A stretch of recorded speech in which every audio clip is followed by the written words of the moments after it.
ನಮಸ್ಕಾರ ವಿದ್ಯಾರ್ಥಿಗಳೇ, ನಿಮಗೆ ಪ್ರೆಸೆಂಟ್ ಕ್ಲಾಸಿಗೆ ಸುಸ್ವಾಗತ. ನಾನು ಅಜಿತ್, ನಿಮ್ಮ ಗಣಿತ ಶಿಕ್ಷಕ. ನಿನ್ನೆಯ ತರಗತಿಯಲ್ಲಿ ನಾವು ಏನು ಚರ್ಚೆ ಮಾಡ್ತಿದ್ವಿ, ಭಾಗ ಪ್ರಮಾಣ ಸೂತ್ರ, ನಿರ್ದೇಶಾಂಕ ರೇಖಾಗಣಿತದಲ್ಲಿ ಭಾಗ ಪ್ರಮಾಣ ಸೂತ್ರವನ್ನು ಅಭ್ಯಾಸ ಮಾಡ್ತಿದ್ವಿ. ಅದರಲ್ಲಿ ಕೆಲವೊಂದು ಉದಾಹರಣೆಗಳನ್ನು ಸದೇ ಬಿಡಿಸಿದ್ವಿ ಮತ್ತು ಅಭ್ಯಾಸವನ್ನು ಶುರು ಮಾಡಿದ್ವಿ ಅಲ್ವಾ. ಸೊ ನಾವು ಏನೇನು ಸೂತ್ರಗಳನ್ನು ಕಲ್ತ್ವಿ ಭಾಗ ಪ್ರಮಾಣದಲ್ಲಿ. ಈಗ ಒಂದು ಬಿಂದುವು ಈಗ ಒಂದು ರೇಖಾಖಂಡವನ್ನು ಭಾಗಿಸ್ತಿದ್ರೆ ಹೇಗೆ ಅಂದರೆ ಈ ಥರ ಭಾಗ ಪ್ರಮಾಣ ಸೂತ್ರ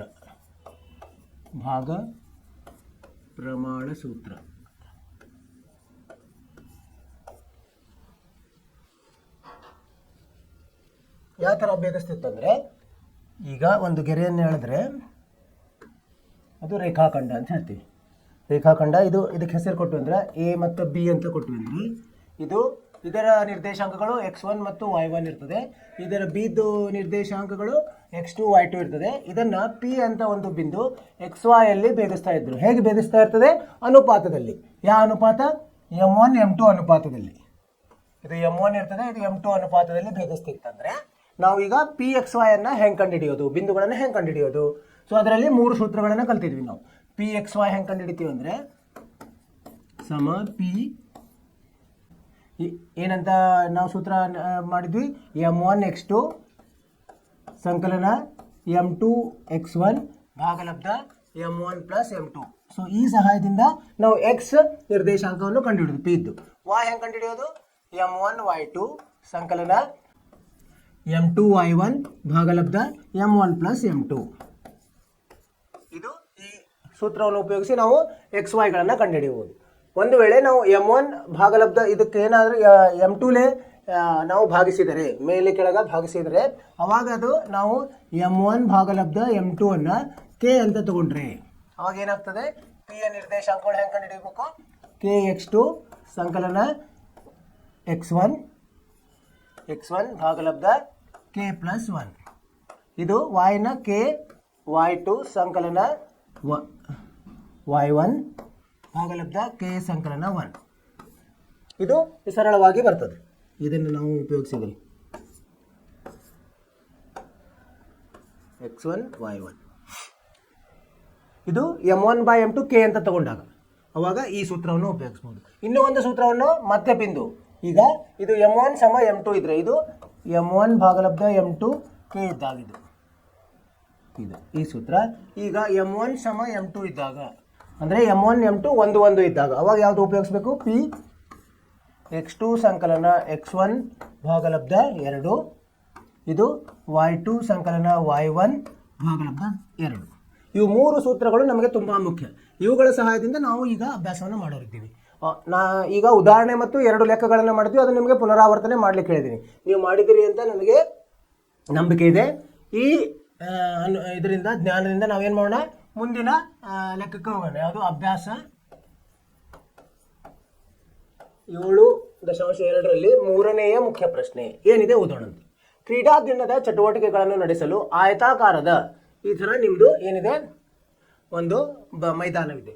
ಆಯತಾಕಾರದ ನಿಮ್ಮ ಶಾಲಾ ಮೈದಾನದ ABCDಯಲ್ಲಿ 1 ಮೀಟರ್ ಈ ಥರ ನೋಡಿ, ABCD ಈ ಥರ ಒಂದು ಏನಿದೆ ಅದು ಶಾಲೆಯ ಮೈದಾನ ಇದೆ. 1 ಮೀಟರ್ ಅಂತರದಲ್ಲಿ ಸೀಮೆ ಸುಣ್ಣದ ಪುಡಿಯಿಂದ ಗೆರೆಗಳನ್ನು ಎಳೆಯಲಾಗಿದೆ. ಇಲ್ಲಿ ಈ ಥರ ಗೆರೆಗಳಿದೆ ಅಲ್ಲ, 1 ಮೀಟರ್ ಅಂತರದಲ್ಲಿ ಇದೆ. ಎಡಿಯ ಉದ್ದ, ಎಡಿಯಲ್ಲಿದೆ ಎದಿಂದ ಡಿ ಇದರ ಉದ್ದ. ಎಡಿಯ ಉದ್ದವು ಪರಸ್ಪರ ಏನಿದೆ 1 ಮೀಟರ್ ಅಂತರದಲ್ಲಿ 100 ಹೂವಿನ ಕುಂಡಗಳನ್ನು ಇಟ್ಟಿದ್ದಾರೆ.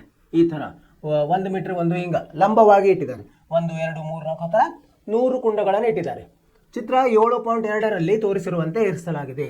ನಿಹಾರಿಕಾಳು ಎಡಿಯ 1/4ರಷ್ಟು, ಎಡಿಯ 1/4 ಅಂದ್ರೆ ಎಷ್ಟು? 100 ಭಾಗಲಬ್ಧ 4, 1/4ರಷ್ಟು ದೂರವನ್ನು ಓಡಿ 2ನೇ ಗೆರೆಯಲ್ಲಿ 1 ಅಂದರೆ ಅವಳು ಶುರು ಮಾಡಿದ್ದು 2ನೇ ಗೆರೆಯಲ್ಲಿ.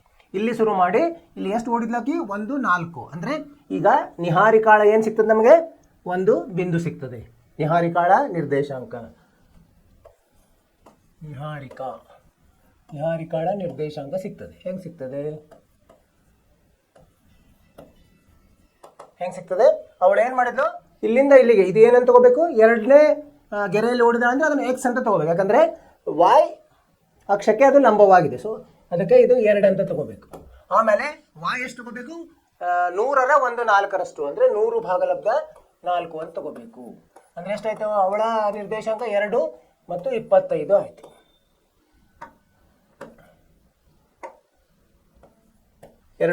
ಅರ್ಥ ಆಯ್ತಲ್ಲ ವಿದ್ಯಾರ್ಥಿಗಳೇ? ಅವಳ ನಿರ್ದೇಶಾಂಕವನ್ನು ಈಗ ಸಿಕ್ತು. ನಿಹಾರಿಕಾಳು ಇಲ್ಲಿ ನಿಂತಿದ್ದಾಳೆ. ಸೊ ಅವಳ ನಿರ್ದೇಶಾಂಕ 2:25 ನಿಂತಿದ್ದಾಳೆ. ಮತ್ತೆ ಎರಡನೇ ಗೆರೆಯಲ್ಲಿ ಅವಳು ಏನು ಮಾಡಲಿಲ್ಲ? ಹಸಿರು ಬಾವುಟವನ್ನು ನೆಡುತ್ತಾಳೆ. ಪ್ರೀತ್ ಇನ್ನೊಬ್ಬರಲ್ಲಿ ಪ್ರೀತ್ ಎಡಿಯ 1/5 ದೂರವನ್ನು, ಅಂದರೆ ಇದು ಎಡಿಯ 1/5 ದೂರ ಅಂದ್ರೆ ಏನು? 100 ಭಾಗಲಬ್ಧ 5 ಅಂದರೆ 20 ಆಗ್ತದೆ. 8ನೇ ಗೆರೆಯಲ್ಲಿ ಅಂದರೆ ಇವಳದ ಎಕ್ಸ್ ಏನಾಯ್ತು? 8 ಆಯಿತು. ಹಾಗಾಗಿ ನಾವು ಪ್ರೀತಳ ಇದನ್ನು ಮಾಡೋಣ. ಪ್ರೀತಳ ನಿರ್ದೇಶಾಂಕ ಇದು ತುಂಬ ಮುಖ್ಯ. ನಿರ್ದೇಶಾಂಕ ಮೊದಲು ಕಂಡುಹಿಡ್ಕೊಳ್ಳೋದೇ ಮುಖ್ಯ ಇರ್ತದೆ ನಮಗೆ. 8ನೇ ಗೆರೆಯಲ್ಲಿ ಶುರು ಮಾಡಿದ್ಲು ಅವಳು. ಎಷ್ಟು ಹೊಡಿದ್ಲು ಅವಳು? 1/5 ಅಂದರೆ 100 ಭಾಗಲಬ್ಧ 5 ಅಂದರೆ 8:20 ಆಗ್ತದೆ ಅವಳ ನಿರ್ದೇಶಾಂಕ. ಅರ್ಥವಾಯ್ತು ಇಲ್ಲಿವರೆಗೆ? ಪ್ರೀತ್ ಮತ್ತು ನಿಹಾರಿಕಾಳ ನಿರ್ದೇಶಾಂಕಗಳು ನಮ್ಗೆ ಗೊತ್ತಾಯ್ತು. ಮುಂದೋಣ ಏನು ಕೇಳಿದಾರಂತೆ. ಪ್ರೀತ್ ಆಯಿತು, ಕೆಂಪು ಬಾವುಟ ಅಂತ, ಇವಳು ಹಸಿರು ಬಾವುಟ, ಇವು ಕೆಂಪು ಬಾವುಟ. ಎರಡೂ ಬಾವುಟಗಳ ನಡುವಿನ ಅಂತರವೆಷ್ಟು? ಏನೀಗ ನಿಹಾರಿಕಾ ಇವಳಿಗೆ ನಾವು ಎನ್ ಅಂತ ಹಿಡಿಯೋಣಂತೆ, ಇದಕ್ಕೆ ಎನ್ ಅಂತ ಹಿಡಿಯೋಣಂತೆ, ಪ್ರೀತ ಪಿ ಅಂತ ಹಿಡಿಯೋಣಂತೆ. ಈಗ ಪರಿಹಾರ, ಅವಳು ಅದರ ನಡುವಿನ ಅಂತರವನ್ನು ಕೇಳಿದ್ದಾರೆ. ನಾವೇನು ಕಂಡುಹಿಡಬೇಕು? N P ಕಂಡುಹಿಡಬೇಕು. ಹೆಂಗೆ ಕಂಡುಹಿಡ್ತೀವಿ? ವರ್ಗಮೂಲ 2 ಋಣ 8 ವರ್ಗ 2 ಋಣ 8 ವರ್ಗ ಸಂಕಲನ. ನೀವು 8 ಋಣ 2 ತೊಗೋಬೋದು, 2 ಋಣ 8 ತಗೋ, ಏನು ಸಮಸ್ಯೆ ಇಲ್ಲ. 25 ಋಣ 20 ವರ್ಗ ಎಷ್ಟು ಬರ್ತದೆ ನೋಡಿದ? 2ರಲ್ಲಿ 8 ಹೋದರೆ ಋಣ 6, ಋಣ 6ರ ವರ್ಗ ಘನ 36 ಸಂಕಲನ. 25ರಲ್ಲಿ 5 ಹೋದರೆ 25ರಲ್ಲಿ 20 ಹೋದರೆ 5, 5ರ ವರ್ಗ 25 ಎಷ್ಟು ಬಂದಿದ್ದು? ವರ್ಗಮೂಲ 61 ಬರ್ತದೆ. 36 ಸಂಕಲನ 25 61 ಮೀಟರ್ ಅವರ ನಡುವಿನ ಅಂತರವಾಯಿತು. ಸರಿನಾ? ಮತ್ತೇನು ಕೇಳಿದ್ದಾರೆ ಅವರ?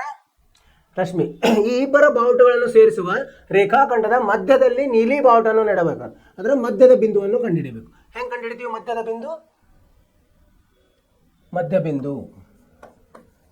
ಮಧ್ಯಬಿಂದು ಎದರದು ಮಧ್ಯಬಿಂದು? ಎನ್ ಪಿಯ ಮಧ್ಯಬಿಂದು. ಹೇಗೆ ಕಂಡುಹಿಡಿತೀವಿ? ಇದು ಮತ್ತು ಇದರ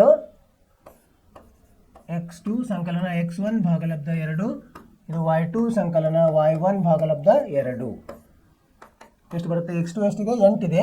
8 ಸಂಕಲನ 2 ಭಾಗಲಬ್ಧ 2, ಇದು 20 ಸಂಕಲನ 25 ಭಾಗಲಬ್ಧ 2 ಎಷ್ಟು ಬರ್ತದೆ? 8 2 10, 10ರಲ್ಲಿ 2 ಭಾಗಿಸಿದ್ರೆ 5 ಬರ್ತದೆ. 20 25 45 ಭಾಗಲಬ್ಧ 2 ಬರ್ತದೆ. ಇದು ಮಧ್ಯಬಿಂದು ಆಗ್ತದೆ. ಉತ್ತರವನ್ನು ಪರೀಕ್ಷಿಸೋಣಂತೆ. ಸರಿಯಾಗಿದೆ ಉತ್ತರ. ಅವರ ಇಬ್ಬರ ನಡುವಿನ ಅಂತರ ವರ್ಗಮೂಲ 61 ಮತ್ತು ಅವರ ಇಬ್ಬರ ಮಧ್ಯಬಿಂದು 5,45 ಭಾಗಲಬ್ಧ 2. ಹೆಂಗೆ ಮಾಡಿದ್ವಿ? ನಿಹಾರಿಕಾಳ ನಿರ್ದೇಶಾಂಕಗಳನ್ನು ಮೊದಲು ಕಂಡುಹಿಡ್ಕೊಳ್ಳೋದು. ಅವರ ಕೆಲವೊಂದು ವಿಷಯಗಳನ್ನು ಕೊಟ್ಟಿದ್ದಾರೆ. ಆ ವಿಷಯಗಳ ಸಹಾಯದಿಂದ ನಿಹಾರಿಕಾಳ ನಿರ್ದೇಶಾಂಕ ಮತ್ತು ಪ್ರೀತಳ ನಿರ್ದೇಶಾಂಕವನ್ನು ಕಂಡುಹಿಡಿಯೋದು. ಕಂಡುಹಿಡಿದ ಮೇಲೆ ಅವುಗಳ ಸಹಾಯದಿಂದ ಅವುಗಳ ನಡುವಿನ ಅಂತರ ಹೆಂಗೆ ಕಂಡುಹಿಡ್ತೀವಿ? ಅದರ ಸೂತ್ರದ ಸಹಾಯದಿಂದ x2 - x1 ವರ್ಗ ಸಂಕಲನ y2 ಋಣ y1 ವರ್ಗಮೂಲ, ಇದರದ ವರ್ಗಮೂಲ. ಇಲ್ಲಿ ಸೂತ್ರದವನ್ನು ಬರೆದ್ವಿ, ಹಾಕಿದ್ವಿ. ಅದು ಎಷ್ಟು ಬಂತು? ವರ್ಗಮೂಲ 61 ಬಂತು. ಮಧ್ಯಬಿಂದು ಹೇಗೆ? ಮಧ್ಯಬಿಂದು ಅಂದರೆ x2 ಸಂಕಲನ x1 ಭಾಗಲಬ್ಧ 2, y2 ಸಂಕಲನ y1 ಭಾಗಲಬ್ಧ 2. ಅದರ ಸಹಾಯದಿಂದ ನಮಗೆ ಮಧ್ಯಬಿಂದು ಬಂತು. ಸೊ ಇವೆರಡು ಉತ್ತರ. ಇದು ನಿಮಗೆ 3 ಅಂಕಗಳ ಪ್ರಶ್ನೆ ಇರ್ತದೆ. ನಿಮ್ಗೆ ಅರ್ಥವಾಯ್ತು ಅಂತ ತಿಳ್ಕೊಂಡಿನಿ. 4ನೇ ಪ್ರಶ್ನೆಗೆ ಹೋಗೋಣಂತೆ. 4ನೇ ಮುಖ್ಯ ಪ್ರಶ್ನೆ ಏನಿದೆ? ಋಣ 3 10 ಮತ್ತು 6 ಋಣ 8 ಬಿಂದುಗಳನ್ನು ಸೇರಿಸುವ ರೇಖಾಖಂಡವು ಋಣ 1 6ರಿಂದ ಯಾವ ಅನುಪಾತದಲ್ಲಿ ವಿಭಾಗಿಸಲ್ಪಡುತ್ತದೆ? ಇಲ್ಲೇನಾಗ್ತದೆ? ಯಾವಾಗಲೂ ಅನುಪಾತ ಕೇಳ್ತಾರಲ್ಲ, ಅವಾಗ ನಾವು m1 m2 ತಗೊಂಡ್ರೆ ಸ್ವಲ್ಪ ದೊಡ್ಡದಾಗ್ತದೆ. ಕೆ ಮತ್ತು 1 ಅಂತ ತಗೋಬೇಕು. ಈಗ ಇಲ್ಲಿ ಚಿತ್ರವನ್ನು ಬರೆಯೋಣಂತೆ, ಅವಾಗ ಅರ್ಥ ಆಗ್ತದೆ ನಮಗೆ. ಈ ಥರ ಒಂದು 2 ಬಿಂದುಗಳಿದ್ದಾವೆ. ಎ ಎಷ್ಟು ಕೊಟ್ಟಿದ್ದಾರೆ ಅವರು? ಋಣ 3 10 ಮತ್ತು ಬಿ ಕೊಟ್ಟಿದ್ದಾರೆ 6 ಋಣ 8. ಇದನ್ನು ಪಿ ಅಂತ ಒಂದು ಬಿಂದು, ಇಲ್ಲಿ ಪಿ ಬಿಂದು ಋಣ 1 6. ಸೊ ಇದನ್ನೇನಂತ ತಿಳ್ಕೊಂಡು ನಾವು ಕೆ ಮತ್ತು 1 ಅಂತ ತೊಗೊಂಡ್ಬಿಡೋಣ. ಅಂದರೆ m1 ಭಾಗಲಬ್ಧ m2 ಆ ಸೂತ್ರವನ್ನು ಉಪಯೋಗಿಸೋಣ. ಪರಿಹಾರ m1 ಭಾಗಲಬ್ಧ m2 ಸಮ ಕೆ ಇರಲಿ ಅಂತ ಬರ್ಕೊಂಡು. ಇದಕ್ಕೆ ಯಾವ ಸೂತ್ರ ಬರ್ತದೆ? ಈಗ x ಸಮ kx2 ಸಂಕಲನ x1 ಭಾಗಲಬ್ಧ k ಸಂಕಲನ 1. y ಹೇಗೆ ಕಂಡುಹಿಡ್ತೀವಿ ನಾವು? ವಾಯ್ ಅಂದರೆ ಪಿ ಇದ್ದವು, ಎಕ್ಸ್ ಆ್ಯಂಡ್ ಮತ್ತು ವಾಯ್ ಪಿ ಇದ್ದು. ವಾಯ್ ಸಮ ಕೆ ವಾಯ್ ಟು ಸಂಕಲನ ವಾಯ್ ಒನ್ ಭಾಗಲಬ್ಧ ಕೆ ಸಂಕಲನ 1 ಈ ಸೂತ್ರದ ಸಹಾಯದಿಂದ ಕಂಡುಹಿಡಿತೀವಿ. ಆಮೇಲೆ ಕೆ ಬಂದ ಮೇಲೆ ಅದನ್ನು ಅನುಪಾತವಾಗಿ ನಾವು ಮಾರ್ಪಡಿಸ್ಬೋದು. ಈಗ ಎಕ್ಸ್ ಕೊಟ್ಟಿದ್ದಾರೆ ಎಷ್ಟು, ಋಣ 1, ಕೆ ಎಷ್ಟಿದೆ ಗೊತ್ತಿಲ್ಲ, ಅದೇ ಕಂಡುಹಿಡಿಬೇಕು ನಾವು. x2 ಎಷ್ಟಿದೆ ಇಲ್ಲಿ ನೋಡಿ, x2 ಅಂದರೆ ಬಿ ಇದ್ದು 6 ಸಂಕಲನ x1 ಎಷ್ಟಿದೆ, ಋಣ 3 ಇದೆ ಭಾಗಲಬ್ಧ ಕೆ ಸಂಕಲನ 1. ಅದೇ ಥರ y ಎಷ್ಟಿದೆ, 6 ಸಂಕಲನ ಕೆ, y2 ಎಷ್ಟಿದೆ, ಋಣ 8 ಸಂಕಲನ y1 10 ಭಾಗಲಬ್ಧ ಕೆ ಸಂಕಲನ 1. ಏನು ಮಾಡೋಣ, ಕೆ ಸಂಕಲನ 1 ತೊಗೊಂಡು ಹೋಗೋಣ, ಆ ಕಡೆ ತೊಗೊಂಡು ಹೋಗೋಣ ಅಂತೆ, ಅಂದರೆ ನಮಗೆ ಸಮ ಮಾಡ್ಲಿಕ್ಕೆ ಬರ್ತದೆ. ಕೆ ಸಂಕಲನವನ್ನು ಇದು ಋಣ 1 ಈ ಕಡೆ ಬಂದರೆ ಇದು ಎಲ್ಲ ಋಣ ಆಗ್ತದೆ, ಅಂದರೆ 3 ಇದು 6ಕ್ಕೆ ಋಣ 3 ಇರೋದೇನಾಗ್ತದೆ, ಇದಕ್ಕೆ ಋಣ ಕೊಡಬೇಕಾಗ್ತದೆ, ಇಲ್ಲಿ ಆ ಋಣ 1 ಇಲ್ಲಿ ಬರ್ತದೆ, ಆದ್ದರಿಂದ ಇದನ್ನು 3 ಋಣ 6ಕ್ಕೆ ಆಗ್ತದೆ. ಆಮೇಲೆ ಇಲ್ಲಿ ಕೆ ಸಂಕಲನ 1 ಇಲ್ಲಿ ತೊಗೊಂಡು ಬಂದಾಗ 6 ಕೆಳಗಡೆ ಬಂದು ಋಣ 8ಕ್ಕೆ ಸಂಕಲನ 10 ಭಾಗಲಬ್ಧ 6 ಆಗ್ತದೆ. ಇದಕ್ಕೆ 1 ಅನ್ನೋಣಂತೆ, ಇದಕ್ಕೆ 2 ಅನ್ನೋಣಂತೆ. ಈಗ 2 ಇದ್ರೆ ಎಡಗಡೆ ಬಾಜು ಏನಿದೆ, ಕೆ ಸಂಕಲನ 1 ಇದೆ. ಸೊ ನಾವೇನಂತ ಹೇಳೋದು, ಆದ್ದರಿಂದ 1 2ಕ್ಕೆ ಸಮ ಮಾಡಿದಾಗ ಏನು ಬರ್ತದೆ, 3 ಋಣ 6ಕ್ಕೆ ಸಮ ಇದು ಋಣ 8ಕ್ಕೆ ಸಂಕಲನ 10 ಭಾಗಲಬ್ಧ 6. 6ಅನ್ನು ಆ ಕಡೆ ತೊಗೊಂಡು ಹೋಗೋಣಂತೆ, ಏನಾಗ್ತದೆ, 6 3 18 ಋಣ 6 36ಕ್ಕೆ ಸಮ ಋಣ 8ಕ್ಕೆ ಸಂಕಲನ 10. ಈಗ ಋಣ 36ಕ್ಕೆ ಈ ಕಡೆ ತೊಗೊಂಡು ಬಂದರೆ ಧನ 36 ಆಗ್ತದೆ. ಧನ 36ರಲ್ಲಿ 8ಕ್ಕೆ ಹೋದರೆ ಎಷ್ಟು ಬರ್ತದೆ, 28ಕ್ಕೆ ಬರ್ತದೆ. ಇಲ್ಲಿ ಈ ಕಡೆ 28ಕ್ಕೆ 10ಅನ್ನು ಆ ಕಡೆ ಹೋದರೆ ಋಣ 10 ಆಗ್ತದೆ. ಆಮೇಲೆ 18 ಋಣ 10 8 ಆಗ್ತದೆ. ಕೆ ಎಷ್ಟಾಗ್ತದೆ, 8 ಭಾಗಲಬ್ಧ 28 ಅಥವಾ 4 2 4 7 2 ಭಾಗಲಬ್ಧ 7 ಆಗ್ತದೆ ಕೆ. ಹೀಗಾಗಿ ನಾವು ಏನಂತ ಬರಿಬಹುದು, ಈಗ ಕೆ ಅನುಪಾತ ಹೇಗೆ ತಗೊಂಡಿರೋ, ಅನುಪಾತ ಕೆ 1 ಅಂತ ತಗೊಂಡಿವಿ. ಕೆ ಜಾಗದಲ್ಲಿ ಇದು 2 ಭಾಗಲಬ್ಧ 7 ಹಾಕಿದ್ರೆ ಅನುಪಾತ 1 ಅಂದ್ರೆ ಏನಾಯ್ತು, 2 ಅನುಪಾತ 7 ಆಗ್ತದೆ. ಇದು ಕೆ ಅಂತ ಹೇಳಿದಾಗ ಸರಳವಾಗಿ ಸಿಗ್ತದೆ. M1 M2 ಅಂತ ತಗೊಂಡ್ರೆ ಅದರಲ್ಲಿನೂ ಇದೇ ಉತ್ತರ ಬರ್ತದೆ, ಆದರೆ ಸ್ವಲ್ಪ ಅದು ಕ್ಲಿಷ್ಟಕರವಾಗ್ತದೆ ಬಿಡಿಸ್ಲಿಕ್ಕೆ. ಅರ್ಥವಾಯಿತು ವಿದ್ಯಾರ್ಥಿಗಳೇ? ಯಾವಾಗ ಅವರು ಅನುಪಾತವನ್ನು ಕಂಡುಹಿಡಿಯಿರಿ ಅಂದರೆ ನಾವು ಏನು ತಗೋಬೇಕು, ಕೆ ಅಂತ ತೊಗೊಂಡ್ಬಿಡೋದು. ಒಂದು ಕಡೆ ಕೆ, ಇನ್ನೊಂದು ಕಡೆ 1 ಅಂತ ತೊಗೊಂಡ್ರೆ ನಮಗೆ ಸರಳವಾಗಿ ಆ ಸೂತ್ರವು ಸರಳವಾಗಿದೆ, ಅದಕ್ಕೆ ಕೆ ಬೆಲೆಯು ಬೇಗ ಬರ್ತದೆ, ಅದರಿಂದ ನಾವು ಅನುಪಾತವು ಬೇಗ ಬರ್ತದೆ. ಕೆ ಬೆಲೆ ತೊಗೊಂಡು ಎಕ್ಸ್ ಮತ್ತು ವಾಯ್ ಕೊಟ್ಟಿದ್ದಾರೆ, ಅದು ಸೂತ್ರದಲ್ಲಿ ಹಾಕಿದ್ವಿ, ನಮಗೆ ಇಲ್ಲಿ ಏನು ಬಂತು, ಕೆ ಬೆಲೆ ಬಂತು. ಆ ಕೆ ಬೆಲೆಯನ್ನು ಅನುಪಾತದಲ್ಲಿ ಮಾರ್ಪಡಿಸಿದ್ವಿ, ಅದು 2 ಅನುಪಾತ 7 ಆಯಿತು. ಅರ್ಥವಾಯ್ತು ಅಂತ ತಿಳ್ಕೊಂಡಿನ ವಿದ್ಯಾರ್ಥಿಗಳೇ? ಹೀಗೆ ನಾವು ಅಭ್ಯಾಸ ಮಾಡ್ತಾ ಹೋಗ್ಬೇಕು, ಅಂದರೆ ನಮಗೆ ಅದರಲ್ಲಿ ಒಂದು ಏನು ಪ್ರಾವೀಣ್ಯತೆ ಬರ್ತದೆ. ಮುಂದಿನ ಪ್ರಶ್ನೆ ಹೋಗೋಣ. 5ನೇ ಪ್ರಶ್ನೆ ಏನಿದೆ ಓದೋಣಂತೆ. ಎ 1 ಋಣ 5 ಬಿ ಋಣ 4 5 ಬಿಂದುಗಳನ್ನು ಸೇರಿಸುವ ರೇಖಾಖಂಡವು ಎಕ್ಸ್ ಅಕ್ಷದಿಂದ ಯಾವ ಅನುಪಾತದಲ್ಲಿ ವಿಭಾಗಿಸಲ್ಪಡುತ್ತದೆ ಎಂಬುದನ್ನು ಕಂಡುಹಿಡಿಯಿರಿ. ವಿಭಾಗಿಸುವ ಬಿಂದುವಿನ ನಿರ್ದೇಶಾಂಕಗಳನ್ನು ಕಂಡುಹಿಡಿಯಿರಿ. ಈಗ ಹೆಂಗಾಗಿದೆ ಅಂದರೆ, ಇದು ಎಕ್ಸ್ ಅಕ್ಷದಲ್ಲಿ ಈಗ ಚಿತ್ರವನ್ನು ತೆಗೆದ್ರೆ ಈ ಥರ ಇಲ್ಲಿ ಎಕ್ಸ್ ಅಕ್ಷ ಇದೆ, ಈ ಥರ ಇದೆ ಎಕ್ಸ್ ಅಕ್ಷ, ಇದು ಎಕ್ಸ್. ಇದರಲ್ಲಿ ಒಂದು ಎ ಎಲ್ಲಿದೆ, ಎ 1 ಋಣ 5 ಎಲ್ಲಿ ಬರ್ತದೆ, ಇದು ಇಲ್ಲಿ ಬರ್ತದೆ, 1 ಋಣ 5 ಇಲ್ಲಿ ಬರ್ತದೆ. ಆಮೇಲೆ ಬಿ ಎಲ್ಲಿ ಬರ್ತದೆ, ಋಣ 4 5 ಇಲ್ಲಿ ಬರ್ತದೆ, ಬಿ ಋಣ 4 5. ಇವೆರಡು ಬಿಂದುಗಳನ್ನು ಸೇರಿಸ್ಬೇಕು ನಾವು. ಎರಡು ಬಿಂದುಗಳನ್ನು ಸೇರಿಸಿದಾಗ ಇಲ್ಲಿ ಒಂದು ಬಿಂದು ಬರ್ತಲ್ಲ, ಈ ಬಿಂದು ಪಿ ಅಂತ ಹೇಳ್ಕೊಂಡು, ಇದು ಗೊತ್ತಿಲ್ಲ ನಮಗೆ. ಇಲ್ಲಿ ಹೆಂಗಿರ್ತದೆ, ಇದು ಎಕ್ಸ್ ಅಕ್ಷದ ಮೇಲೆ ಇರೋದ್ರಿಂದ ವಾಯ್ ಬೆಲೆ 0 ಇರ್ತದೆ ಇಲ್ಲಿ. ಹೀಗಾಗಿ ಇದರ ನಿರ್ದೇಶಾಂಕಗಳು ಎಕ್ಸ್ ಮತ್ತು 0 ಇರ್ತದೆ, ಹೌದಿಲ್ಲ? ಆಮೇಲೆ ಇದರ ಅನುಪಾತವೂ ಗೊತ್ತಿಲ್ಲ ನಮಗೆ. ಸರಿ, ಅನುಪಾತವನ್ನು ಇಲ್ಲೂ ಕೆ ಮತ್ತು 1 ಅಂತ ತಗೊಂಡು ಮಾಡ್ಬೋದು. ಪರಿಹಾರ, ಈಗ ಪರಿಹಾರ ಹೆಂಗ, ಎಕ್ಸ್ ಅನ್ನು ಹೆಂಗೆ ಕಂಡುಹಿಡಿತೀವಿ ನಾವು, ಈಗ M1 ಭಾಗಲಬ್ಧ M2 ಸಮ ಕೆ ಇರಲಿ ಅಂತ ಬರ್ಕೊಂಡು, ಅವಾಗ ಈಗ ಎಕ್ಸ್ದ ಸೂತ್ರ ಏನಾಗ್ತದೆ, ಎಕ್ಸ್ ಸಮ ಏನಾಗ್ತದೆ, ಕೆ x2 ಸಂಕಲನ x1 ಭಾಗಲಬ್ಧ ಕೆ ಸಂಕಲನ 1. ಅದೇ ಥರ ವಾಯ್ ಹೆಂಗಾಗ್ತದೆ, ವಾಯ್ ಅಂಕರ್ 0 ಇದೆ ಇರಲಿ, ಅದರ ಉಪಯೋಗ ಬರ್ತದೆ. ಕೆ y2 ಸಂಕಲನ y1 ಭಾಗಲಬ್ಧ ಕೆ ಸಂಕಲನ 1 ಆಗ್ತದೆ.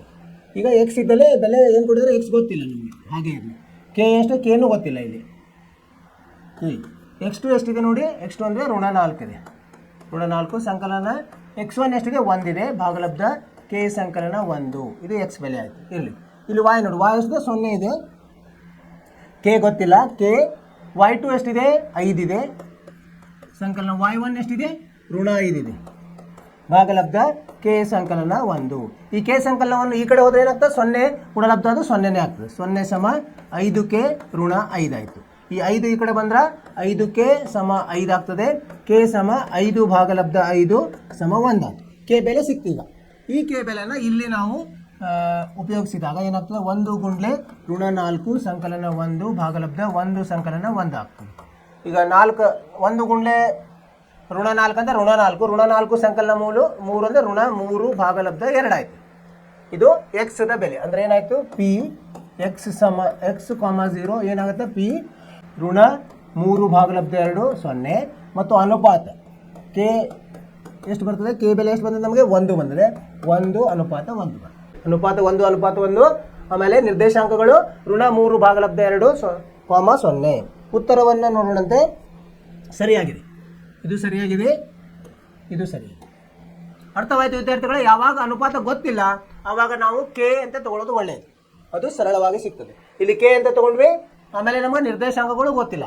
ಇದು ಎಕ್ಸ್ ಅಕ್ಷದ ಮೇಲೆ ಇದು ಹಾದು ಹೋಗ್ತಾ ಇದೆ ಅಂದರೆ ನಮಗೊಂದು ಏನು ಉಪಯೋಗ ಬರ್ತದೆ ಅಂದರೆ y0 ಆಗಿಬಿಡ್ತದೆ. ಇಲ್ಲಿ y0 ಇಂದ ಅದರ ಉಪಯೋಗದಿಂದ ಕೆ ಕಂಡು ಹಿಡ್ಕೊಂಡ್ವಿ.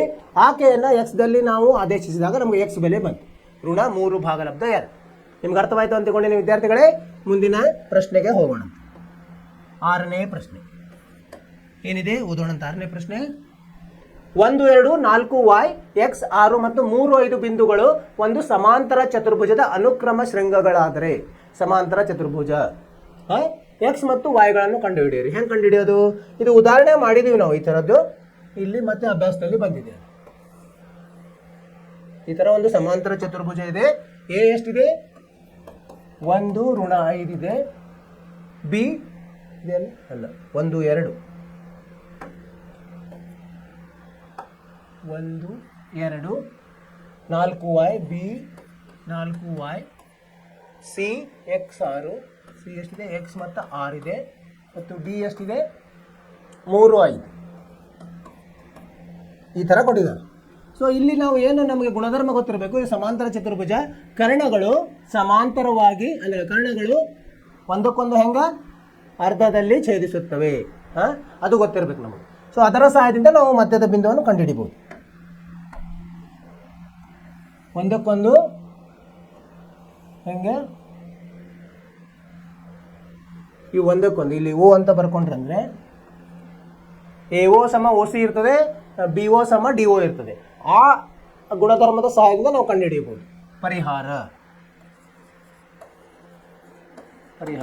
ಈಗೇನಾಗಿದೆ, ಓ ಮಧ್ಯಬಿಂದು ಆಗ್ತದೆ. ಮಧ್ಯಬಿಂದು ಹೆಂಗೆ ಕಂಡುಹಿಡಿತೀವಿ, ಎಸಿಯ ಮಧ್ಯಬಿಂದು, ಎಸಿಯ ಮಧ್ಯಬಿಂದು ಹೆಂಗೆ ಬರ್ತದೆ ಇದು, ಇವನ್ನ x2 ಸಂಕಲನ x1 ಭಾಗಲಬ್ಧ 2, y2 ಸಂಕಲನ y1 ಭಾಗಲಬ್ಧ 2. ಇಲ್ಲಿ ಎ ಸಿಯಲ್ಲಿ x2 ಯಾವ್ದು ತಗೊಂಡಂತೆ, ಎಕ್ಸ್ ಅನ್ನ x2 ಅಂತ ತಗೊಂಡಂತೆ. ಎಕ್ಸ್ ಸಂಕಲನ x1 ಎಷ್ಟು 1 ಭಾಗಲಬ್ಧ 2, y2 ಎಷ್ಟಿದೆ 6 ಸಂಕಲನ 2 ಭಾಗಲಬ್ಧ 2. ಏನಾಯ್ತು ಇಲ್ಲಿ, ಎಕ್ಸ್ ಸಂಕಲನ 1 ಭಾಗಲಬ್ಧ 2, ಇದು 6 ಸಂಕಲನ 2 8, 8 ಭಾಗಲಬ್ಧ 2 4 ಆಯ್ತು. ಇದು ಎ ಸಿಯ ಮಧ್ಯಬಿಂದು. ಈಗ ಬಿ ಡಿಯ ಮಧ್ಯಬಿಂದು, ಬಿ ಡಿಯ ಮಧ್ಯಬಿಂದು ಏನಾಗುತ್ತೆ, 3 ಸಂಕಲನ 4, ಇದು ಇದೇ ಸೂತ್ರ, 3 ಸಂಕಲನ 4 ಭಾಗಲಬ್ಧ 2 ಮತ್ತು 5 ಸಂಕಲನ y ಭಾಗಲಬ್ಧ 2. ಸಮಾಂತರ ಚತುರ್ಭುಜದಲ್ಲಿ ಏನಿರ್ತದೆ, ಕರ್ಣಗಳ ಮಧ್ಯಬಿಂದು ಒಂದೇ ಇರ್ತದೆ. ಈ ಬಿ ಡಿಯ ಮಧ್ಯಬಿಂದು ಮತ್ತು ಎ ಸಿಯ ಮಧ್ಯಬಿಂದು ಒಂದೇ ಇರ್ತದೆ. ಆ ಗುಣಧರ್ಮವನ್ನು ಉಪಯೋಗಿಸ್ಬೇಕು ನಾವು. ಈಗ ಇದು 1 ಅಂತ ಹೇಳೋಣಂತೆ, ಇದು 2 ಅಂತ ಹೇಳೋಣ. ಸಮಾಂತರ ಚತುರ್ಭುಜದಲ್ಲಿ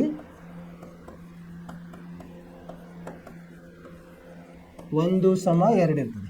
1 ಅಂದರೆ ಏನಿದೆ, ಇಲ್ಲಿ ಎ ಸಿಯ ಮಧ್ಯಬಿಂದು ಇದೆ, 2 ಅಂದರೆ ಬಿ ಡಿಯ ಮಧ್ಯಬಿಂದು ಇದೆ. ಇದನ್ನಿಲ್ಲಿ ಉಪಯೋಗ ತಗೊಂಡು ಈಗ ಏನಾಗ್ತದೆ, ಎಕ್ಸ್ ಸಂಕಲನ 1 ಭಾಗಲಬ್ಧ 2 ಸಮ 3 ಸಂಕಲನ 4 ಭಾಗಲಬ್ಧ 2. 2 2 ಹೋಗಿ ಎಕ್ಸ್ ಸಂಕಲನ 1 ಸಮ 7 ಆಗ್ತದೆ, ಎಕ್ಸ್ ಸಮ 6 ಆಗ್ತದೆ. ಅದೇ ಥರ ಇದನ್ನು ತೊಗೊಂಬಂತೆ ಇಲ್ಲಿ ಬರಿತೀನಿ. 4 ಸಮ ಇದೇನು 5 ಸಂಕಲನ y ಭಾಗಲಬ್ಧ 2. 2 ಇಲ್ಲಿ ಹೋದ್ರೆ 8 ಆಯಿತು. y ಸಮ 8 ಋಣ 5 3 ಆಯಿತು. ಹಾಗಾಗಿ ಓ ನಿರ್ದೇಶಾಂಕ ಯಾವ್ದು ಬರ್ತದೆ? ಓ ಎಕ್ಸ್ ವೈ ಎಷ್ಟು ಬರ್ತದೆ? ಓ ಎಕ್ಸ್ ಎಷ್ಟು ಬಂದಿದೆ? 6 ಬಂದಿದೆ. y 3 ಬಂದಿದೆ. 6 3. ಉತ್ತರವನ್ನು ನೋಡೋಣಂತೆ. 6 3 ಸರಿಯಾದ ಉತ್ತರ. ಅರ್ಥವಾಯಿತು ವಿದ್ಯಾರ್ಥಿಗಳೇ? ಸಮಾಂತರ ಚತುರ್ಭುಜ ಅಂತ ಕೊಟ್ಟಿದ್ದಾರೆ A B C D.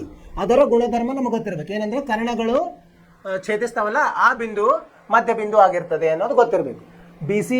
B ಡಿಯ ಮಧ್ಯ ಬಿಂದು ಓ ಆಗಿರ್ತದೆ ಮತ್ತು ಎ ಸಿಯ ಮಧ್ಯ ಬಿಂದು ಓ ಆಗಿರ್ತದೆ. ಸೊ ಹೀಗಾಗಿ ಮಧ್ಯ ಬಿಂದು ಅಂತ ನಾವು ಸಮ ಮಾಡಿದರೆ ನಮಗೆ ಎಕ್ಸ್ ಮತ್ತು ವಾಯ್ ಬೆಲೆಗಳು ಬರ್ತವೆ. ಅದು ನಾವು ಆ ಥರ ಮಾಡಿದ್ವಿ. ಮಧ್ಯ ಬಿಂದು ಕಂಡುಹಿಡಿಯೋ ಸೂತ್ರ ನಮಗೆ ಗೊತ್ತಿರಬೇಕು. x2 ಸಂಕಲನ x1 ಭಾಗಲಬ್ಧ 2, y2 ಸಂಕಲನ y1 ಭಾಗಲಬ್ಧ 2.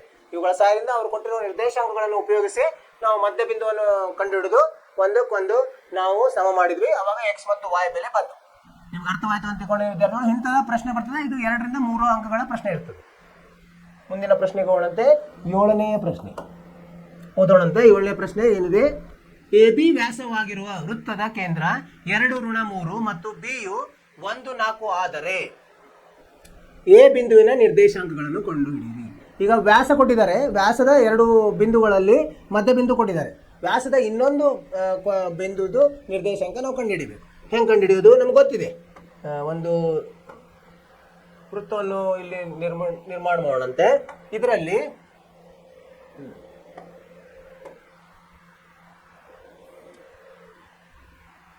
ಈ ಥರ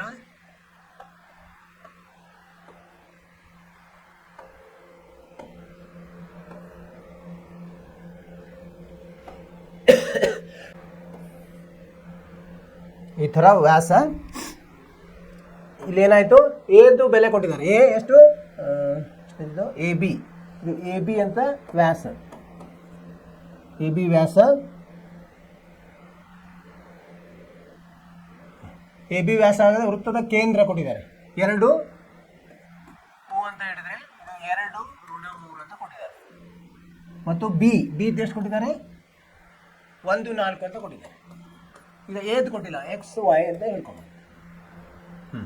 ಸೊ ಈಗ ಹೆಂಗೆ ಕಂಡುಹಿಡಿಯೋದು? ಓ ಏನಿರುತ್ತಲ್ಲ ಎ ಬಿಯ ಮಧ್ಯ ಬಿಂದು ಇರ್ತದೆ, ಅದು ನಮಗೆ ಗೊತ್ತಿರಬೇಕು. ಪರಿಹಾರ ಓ ಇದು ಎ ಬಿ ವ್ಯಾಸದ ಮಧ್ಯ ಬಿಂದು ಆಗಿದೆ. ಮಧ್ಯ ಬಿಂದು ಕರೆಕ್ಟಾ? ಆದ್ದರಿಂದ ಈಗ ಏನಂತ ಬರಿಬೋದು ನಾವು? ಓ ಎಕ್ಸ್ ವೈ, ಅಥವಾ ಇದು ಇಲ್ಲಿ ಎಕ್ಸ್ ವೈ ಅಂದರೆ ಇದು x1 y1 ತೊಗೊಳುತ್ತೆ. ಎಕ್ಸ್ ವೈ ಸಮ ಏನು? x1 ಸಂಕಲನ x2 ಭಾಗಲಬ್ಧ 2, y1 ಸಂಕಲನ y2 ಭಾಗಲಬ್ಧ 2 ಆಗ್ತದೆ. ಸೊ ಈಗ ಎಕ್ಸ್ ಕೊಟ್ಟಿದ್ದಾರೆ ನಮಗೆ 2. ಆದ್ದರಿಂದ 2 ಸಮ x1 ಎಷ್ಟು? ಎಕ್ಸ್ ಸಂಕಲನ x2 ಎಷ್ಟಿದೆ? 1 ಭಾಗಲಬ್ಧ 2 ಆಯಿತು.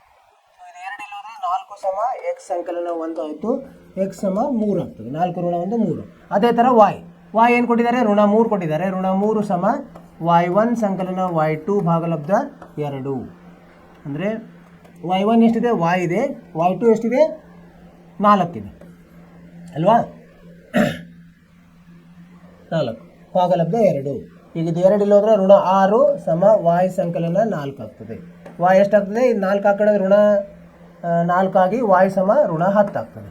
ಅಂದರೆ ಓ ಬಿಂದುವಿನ ನಿರ್ದೇಶಾಂಕಗಳು, ಈಗ ಎ ಬಿಂದುವಿನ ನಿರ್ದೇಶಾಂಕಗಳು ಏನು ಬರ್ತದೆ? ಎ x1 y1 ಎಷ್ಟು ಬರ್ತದೆ? ಸಮ ಇದು x1 ಅಂತ ಅಲ್ವಾ? ಇದು x1 ಇದು y1. x1 ಬರ್ತದೆ. ಎ x1 ಎಷ್ಟು ಬಂತು? x1 3 ಬಂತು. x1 3, y1 ಎಷ್ಟು ಬಂತು? ಋಣ 10. ಉತ್ತರವನ್ನು ಪರಿಶೀಲಿಸೋಣಂತೆ. 3 ಋಣ 10 ಸರಿಯಾದ ಉತ್ತರ. ಏನು ಮಾಡಿದ್ವಿ? ಇಲ್ಲಿ ಒಂದು ವೃತ್ತವನ್ನು ಕೊಟ್ಟಿದ್ದಾರೆ. ಅದರ ವ್ಯಾಸದಲ್ಲಿ ಒಂದು ಬಿಂದು ಕೊಟ್ಟಿದ್ದಾರೆ, ಇನ್ನೊಂದು ಬಿಂದು ಕೊಟ್ಟಿಲ್ಲ. ಮಧ್ಯ ಬಿಂದುದು ನಿರ್ದೇಶಾಂಕ ಕೊಟ್ಟಿದ್ದಾರೆ. ಅವು ಎರಡರ ಸಹಾಯದಿಂದ ಎದ ನಿರ್ದೇಶಾಂಕವನ್ನು ಕಂಡುಹಿಡಿಯಬಹುದು. ಹೇಗೆ? ಏನು ವೃತ್ತದ ಕೇಂದ್ರವು ಮಧ್ಯ ಬಿಂದು ಆಗಿರ್ತದೆ, ವ್ಯಾಸದ ಮಧ್ಯ ಬಿಂದು ಆಗಿರ್ತದೆ ಅಂತ ನಮ್ಗೆ ಗೊತ್ತಿದೆ. ಸೊ ಅದರ ಸಹಾಯದಿಂದ ಸೂತ್ರವನ್ನು ಉಪಯೋಗಿಸಿ ನಾವು ಎ ಯ ನಿರ್ದೇಶಾಂಕಗಳನ್ನು ಕಂಡುಹಿಡಿದ್ವಿ. ಅದು ಎಷ್ಟು ಬಂತು? 3 ಋಣ 10. ಅರ್ಥವಾಯಿತು ವಿದ್ಯಾರ್ಥಿಗಳೇ? ಏನು ಅವರು ವಾಕ್ಯದಲ್ಲಿ ಕೊಟ್ಟಿರ್ತಾರಲ್ಲ ಅದನ್ನು ತಿಳ್ಕೊಳ್ಳೋದು ತುಂಬ ನಮಗೆ ಮುಖ್ಯ ಆಗ್ತದೆ. ಈಗ 7ನೇದಾಯಿತು. 8ನೇ ಪ್ರಶ್ನೆಗೆ ಹೋಗೋಣಂತೆ. 8ನೇ ಪ್ರಶ್ನೆ. ಎ ಮತ್ತು ಬಿಗಳು ಕ್ರಮವಾಗಿ ಋಣ 2 ಋಣ 2 ಮತ್ತು 2 ಋಣ 4 ಎ ಮತ್ತು ಬಿ ದ ನಿರ್ದೇಶಾಂಕ ಕೊಟ್ಟಿದ್ದಾರೆ. ಎ ಪಿಯು 3/7 ಎ ಬಿ ಆಗುವಂತೆ 3/7 ಎ ಬಿ ಆಗುವಂತೆ ರೇಖಾಖಂಡ ಎ ಬಿಯ ಮೇಲೆ ಇರುವ ಪಿ ಬಿಂದುವಿನ ನಿರ್ದೇಶಾಂಕ ಕಂಡುಹಿಡಿಯಿರಿ. ಈಗ ಏನು ಮಾಡ್ಬೇಕು? ಇದಕ್ಕೆ ಹಿಂಗೆ ಕೊಟ್ಟಿದ್ದಾರೆ, ವಾಕ್ಯ ಕೊಟ್ಟಿದ್ದಾರೆ, ನಾವು ಆದಷ್ಟು ಆಕೃತಿಯನ್ನು ರಚಿಸಲಿಕ್ಕೆ ಪ್ರಯತ್ನ ಮಾಡಬೇಕು. ಅಂದರೆ ನಮಗೆ ಅರ್ಥ ಸರಳ ಆಗ್ತದೆ. ಈ ಥರ ಇದು ಎ, ಇದು ಬಿ ಬರ್ಕೊಂಬಂತೆ. ಎ ಎಷ್ಟಿದೆ? ಋಣ 2 ಋಣ 2 ಇದೆ, ಋಣ 2 ಋಣ 2 ಇದೆ. ಮತ್ತು ಬಿ ಎಷ್ಟಿದೆ? 2 ಋಣ 4 ಇದೆ, 2 ಋಣ 4 ಇದೆ. ಇರಲಿ. ಆಮೇಲೆ ಪಿ ಅಂತ ಒಂದಿದೆ, ಇಲ್ಲಿ ಪಿ ಇದೆ. ಪಿ ಬೆಲೆ ಗೊತ್ತಿಲ್ಲ ನಮಗೆ, ಇದು ಎಕ್ಸ್ ವೈ ಅಂತ ಹೇಳ್ಕೊಂಡು. ಇನ್ನೊಂದೇನು ಕೊಟ್ಟಿದ್ದಾರೆ ಅವರು? ಎ ಪಿ ಮತ್ತು ಎ ಬಿ ಅದರ ಪೂರ್ತಿ. ಎ ಪಿ ಎಷ್ಟು ಕೊಟ್ಟಿದ್ದಾರೆ? ಎ ಪಿ ಸಮ 3/7 ಎ ಬಿ ಅಂತ ಕೊಟ್ಟಿದ್ದಾರೆ. ಸೊ ಇದರ ಸಹಾಯದಿಂದ ಏನು ಮಾಡ್ಬೋದು ನಾವು? ಎ ಪಿ ಭಾಗಲಬ್ಧ ಎ ಬಿ ಸಮ 3/7. ಅಂದರೆ ಎ ಬಿ ಪೂರ್ತಿ 7 ಇದೆ, ಅವಾಗ ಪಿ ಬಿ ಎಷ್ಟಾಗುತ್ತೆ? ಆದ್ದರಿಂದ ಪಿ ಬಿ ಎಷ್ಟಾಗುತ್ತೆ? 7 ಋಣ 3 ಆಗಿ 4 ಆಗ್ತದೆ. ಅಂದರೆ ಎ ಪಿ ಭಾಗಲಬ್ಧ ಪಿ ಬಿ ಎಷ್ಟಾಗುತ್ತೆ? 3/4 ಆಗ್ತದೆ. ಇದನ್ನು ಕಂಡುಹಿಡ್ಕೋಬೇಕು. ಅಂದರೆ ಇಲ್ಲಿ 3 ಆಗ್ತದೆ, ಇಲ್ಲಿ 4 ಆಗ್ತದೆ. ಇದು ಸರಿಯಾಗಿ ಕಂಡುಹಿಡ್ಕೊಂಡ್ರೆ ಮುಂದೆ M1 M2 ಹಿಡ್ಕೊಂಡು ಮಾಡ್ಬೋದು. ಪರಿಹಾರ ಸೀದಾ ಏನು ನೇರವಾಗಿ 3:7 ಅಂತ ತಗೊಳಂಗಿಲ್ಲ. ಅಲ್ಲಿ ಎ ಬಿ ಕೊಟ್ಟಿದ್ದಾರೆ 7, ಆದ್ದರಿಂದ ಪಿ ಬಿದ್ದು ನಾವು ಕಂಡುಹಿಡ್ಕೋಬೇಕಾಗ್ತದೆ. ಇಲ್ಲಿ ಏನೇನು ಕೊಟ್ಟಿದ್ದಾರೆ ಬರ್ಕೊಂಡ್ರೆ x1 ಎಷ್ಟು? ಋಣ 2, y1 ಋಣ 2, ಆಮೇಲೆ M1 3, M2 4, x2 ಸಮ 2, y2 ಸಮ ಋಣ 4. ನಾವೇನು ಕಂಡುಹಿಡಬೇಕು? X Y ಕಂಡುಹಿಡಬೇಕು. ಎಕ್ಸ್ಗೆ ಸೂತ್ರ ಹಾಕಬೇಕು. ಎಕ್ಸ್ ಸಮ M2 x1 ಸಂಕಲನ M1 x2, ಅಥವಾ ಹೀಗೆ ಬರೆದ್ರೆ ಏನು ಪರವಾಗಿಲ್ಲ. x1 ಸಂಕಲನ x2, y ಹೆಂಗೆ ಕಂಡುಹಿಡಿತೀವಿ? M2 y1 ಸಂಕಲನ M1 y2 ಭಾಗಲಬ್ಧ M1 plus M2. ಇಲ್ಲಿ ತಪ್ಪು ನೋಡ್ರಿ, ಇಲ್ಲಿ ಏನು ಬರಬೇಕಾಗಿತ್ತು? M2 ಸಂಕಲನ M1 ಅಥವಾ M1 ಸಂಕಲನ M2 ಬರಬೇಕಾಗಿತ್ತು. ಇಲ್ಲಿ ಬೆಲೆಯನ್ನು ಆದೇಶಿಸೋಣಂತೆ. M2 ಎಷ್ಟಿದೆ? 4 ಇದೆ, 4 ಗುಂಡ್ಲೆ x1 ಎಷ್ಟಿದೆ? ಋಣ 2 ಸಂಕಲನ M1 ಎಷ್ಟಿದೆ? 3 ಗುಂಡ್ಲೆ x2 2 ಭಾಗಲಬ್ಧ M1 M2 ಎಷ್ಟು? 3 ಸಂಕಲನ 4. ಸೊ ಇಲ್ಲೇನಾಯ್ತು? ಈಗ ಇದು ಎಕ್ಸ್ ಬೆಲೆ. ವಾಯ್ ಬೆಲೆಯಲ್ಲಿ ನಾವು ಇದನ್ನು ಮಾಡಿದಾಗ ಏನು ಬರ್ತದೆ? M2 ಎಷ್ಟಿದೆ? M2 4 ಗುಂಡ್ಲೆ y1 ಎಷ್ಟಿದೆ? y1 ಋಣ 2 ಸಂಕಲನ M1 3 ಗುಂಡ್ಲೆ y2 ಎಷ್ಟಿದೆ? ಋಣ 4 ಭಾಗಲಬ್ಧ 3 ಸಂಕಲನ 4. ಇದೆಷ್ಟು ಬರುತ್ತೆ ನೋಡಿ? 4 ಋಣ 8 ಋಣ 8 ಧನ 5 ಋಣ 3 ಭಾಗಲಬ್ಧ 7. ಇದು ಎಷ್ಟು ಬರ್ತದೆ? ಋಣ 8 ಮತ್ತು ಋಣ 12 ಋಣ 20 ಭಾಗಲಬ್ಧ 7. ಉತ್ತರವನ್ನು ನೋಡಂತೆ.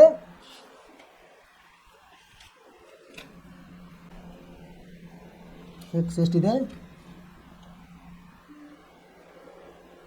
3 2 ಋಣ 2 3 ಗುಂಡೆ ಋಣ 2 3 M2 ಎಷ್ಟಿದೆ?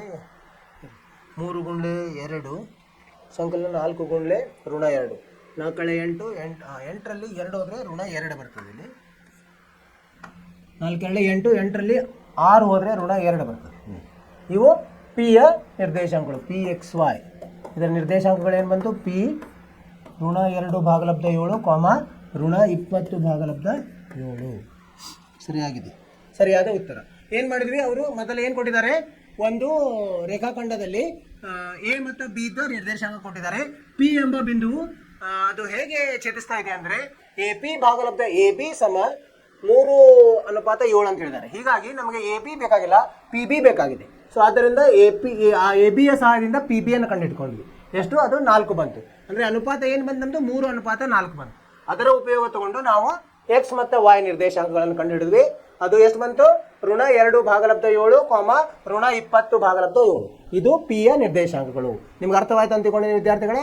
ಇವೇನಂದ್ರೆ ನಾವು ಹೆಚ್ಚು ಹೆಚ್ಚು ಅಭ್ಯಾಸ ಮಾಡಬೇಕಿದು. ಆಮೇಲೆ ಸರಳ ಮಾಡಬೇಕಾದ್ರೆ ಚಿಹ್ನೆಗಳ ಬಗ್ಗೆ ತುಂಬ ಜಾಗೃತಿ ವಹಿಸಬೇಕು. ಅಲ್ಲಿ ಸ್ವಲ್ಪ ತಪ್ಪಿದೆ ಅಂದ್ರೂ ಪೂರ್ತಿ ಲೆಕ್ಕವು ತಪ್ಪಿ ಹೋಗ್ಬಿಡ್ತದೆ. ಅದಕ್ಕೆ ಅದನ್ನು ನೋಡ್ಕೊಂಡು ಮಾಡಬೇಕು. ಈಗ ಎಷ್ಟನೇದಾಯಿತು? 8ನೇದಾಯಿತು. 9ನೇ ಪ್ರಶ್ನೆ ಓದೋಣಂತ. ಏನಿದೆ? ಎ ಋಣ 2 ಧನ 2 ಮತ್ತು ಬಿ 2 8 ಬಿಂದುಗಳನ್ನು ಸೇರಿಸುವ ರೇಖಾಖಂಡವನ್ನು 4 ಸಮಭಾಗಗಳನ್ನಾಗಿ ಮಾಡುವ ಬಿಂದುಗಳ ನಿರ್ದೇಶಾಂಕ. 4 ಅಂದರೆ ಸರಳ ಇದೆ, 3 ಇದ್ರೇ ಸ್ವಲ್ಪ ನಮಗೆ ಕ್ಲಿಷ್ಟಕರ ಇರ್ತದೆ, 4 ಇದ್ರೆ ಸರಳ ಇರ್ತದೆ. ಯಾಕಂದರೆ ಎಲ್ಲವೂ ಸಮವಾಗಿರ್ತಾವಲ್ಲ, ಎಲ್ಲವೂ ಸಮವಾಗಿರ್ತಾವೆ. ಮತ್ತು ಮಧ್ಯ ಬಿಂದು ಸರಳವಾಗಿ ಸಿಗ್ತದೆ ನಮಗೆ. ಚಿತ್ರವನ್ನು ಹಾಕೋಣಂತೆ, ಅಂದರೆ ನಮಗೆ ಅರ್ಥ ಆಗ್ತದೆ. ಈ ಥರ ಒಂದು ರೇಖಾಖಂಡ ಇದೆ. ಇಲ್ಲಿ ಎ ಅಂತಿದೆ. ಎ ಎಷ್ಟು ಕೊಟ್ಟಿದ್ದಾರೆ ಅವರು? ಋಣ 2 ಧನ 2, ಋಣ 2 ಧನ 2. ಆಮೇಲೆ ಬಿ ಕೊಟ್ಟಿದ್ದಾರೆ ಎಷ್ಟು? ಬಿ 2 8 ಅಂತ ಕೊಟ್ಟಿದ್ದಾರೆ. ಇದನ್ನು 4 ಭಾಗಗಳನ್ನಾಗಿ ನಾವು ವಿಭಾಗಿಸಬೇಕು. 4 ಭಾಗಗಳಂದ್ರೆ ಹೆಂಗೆ ಬರ್ತದೆ? 1 2 3 4, 1 2 3 4 ಎಲ್ಲನೂ ಒಂದೇ ಇರ್ತದೆ. 1 1 1 1 ಅಂದರೆ ಇದನ್ನು ಮಧ್ಯ ಬಿಂದು ತೊಗೊಂಡ್ರೆ ಅಂದರೆ ಎಕ್ಸ್ ವೈ ಇರ್ತದೆ ಅಲ್ವಾ. ಆಮೇಲೆ ಇದು ಪಿ ಅಂತ ತೊಗೊಂಡ್ರಿ, ಇದು ಕ್ಯೂ ಅಂತ ತೊಗೊಂಡ್ರಿ. ಕ್ಯೂ ಅನ್ನು x1 y1 ತೊಗೊಂಡ, ಇದು ಕ್ಯೂ ಆರ್ ಅಂತ ತೊಗೊಂಡು, ಆರ್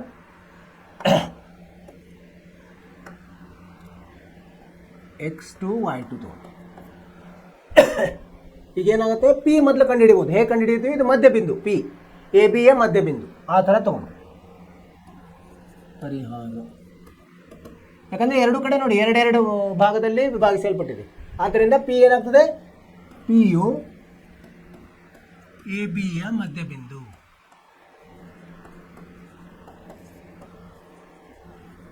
ಹೆಂಗೆ ಬರ್ತದೆ? ಪಿ ಎಕ್ಸ್ ವೈ ನಮಗೆ ಪಿ ಎಕ್ಸ್ ವೈ ಸಮ ಇಲ್ಲಿ ಇದು x1 ಇದು x2 ಭಾಗಲಬ್ಧ 2, ಋಣ 2 ಧನ 2 ಭಾಗಲಬ್ಧ 2. ಇದು 2 ಸಂಕಲನ 8 ಭಾಗಲಬ್ಧ 2. ಎಷ್ಟು ಬಂತಿದು? 0. ಆಮೇಲೆ 5 ಬರ್ತದೆ. 8 2 10, 10ರಲ್ಲಿ 2 ಭಾಗಿಸಿದ್ರೆ 5 ಬರ್ತದೆ. ಇದು ಪಿ ಇದು ಬೆಲೆ ಬಂತು. ಇದು ಕ್ಯೂ ಹೆಂಗೆ ಕಂಡು ಹಿಡಿತೀವಿ ನಾವು? ಕ್ಯೂ x1 y1 ಹೆಂಗೆ ಕಂಡು ಹಿಡಿತೀವಿ? ಈಗ ಇದು ಕ್ಯೂ ಏನಾಗಿದೆ? ಇದು ಎ ಪಿ ಯ ಮಧ್ಯ ಬಿಂದು ಆಗಿದೆ. ಇದು ಎ ಪಿ ಯ ಮಧ್ಯ ಬಿಂದು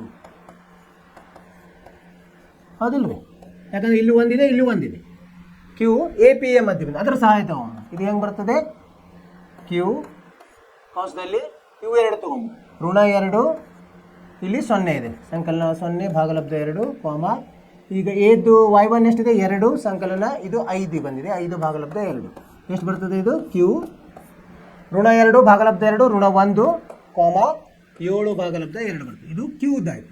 ಇನ್ನು ಆರ್ ಹೇಗೆ ಬರ್ತದೆ ನೋಡಿರಿ? ಆರ್ ಯಾವುದು? x2 y2. ಇದು ಏನಿದೆ? ಇದು ಪಿ ಬಿ ಯ ಮಧ್ಯ ಬಿಂದು ಆಗ್ತದೆ. ಪಿ ಬಿ ಯ ಮಧ್ಯ ಬಿಂದು. ಸೊ ಇದನ್ನು ತಗೊಂಡಾಗ ಏನು ಬರ್ತದೆ? P B. ಈಗ ಪಿ ನಮಗೆ ಗೊತ್ತಾಗಿದೆ ಎಷ್ಟಿದೆ? ಪಿ 0 ಇದೆ, 0 ಮತ್ತು 2 ಭಾಗಲಬ್ಧ 0 ಸಂಕಲನ 2 ಭಾಗಲಬ್ಧ 2, ಇದು ಪಿದು y ಎಷ್ಟು ಬಂದಿದೆ? ಪಿದು y 5 ಬಂದಿದೆ, 5 ಸಂಕಲನ 8 ಭಾಗಲಬ್ಧ 2. ಅಂದರೆ ಎಷ್ಟು ಬಂತಿದ್ದು? 1, 13 ಭಾಗಲಬ್ಧ 2 ಬಂತು. ಉತ್ತರವನ್ನು ನೋಡೋಣಂತೆ.